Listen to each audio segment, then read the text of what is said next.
अस्सलाम वालेकुम नाज़रीन, आपको अपने चैनल में वेलकम कहती हूँ। शुरू करती हूँ अल्लाह के नाम से जो बड़ा ही मेहरबान और नहायत ही रहम करने वाला है।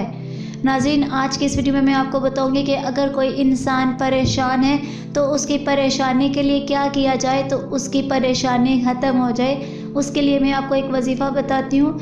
लेकिन वीडियो का आगाज़ करने से पहले आपसे गुजारिश है कि अगर आपने अभी तक मेरे चैनल को सब्सक्राइब नहीं किया तो कर लें, साथ वाले बेल के आइकन को क्लिक कर लें ताकि मेरी हर नई आने वाली वीडियो की अपडेट आप तक पहुंचती रहे।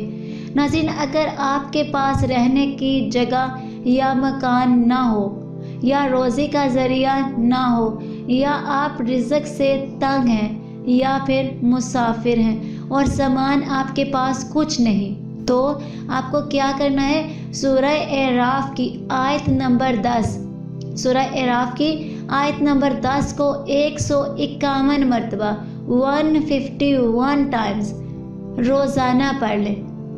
नाज़रीन, जब तक आपको कामयाबी नहीं मिलती इस वजीफ़े को करते ही रहना है। इंशाअल्लाह अल्लाह के हुक्म से कामयाबी हासिल होगी। आज की इस वीडियो में इतना ही, मिलते हैं अगले वीडियो में, तब तक के लिए अल्लाह हाफ़िज़।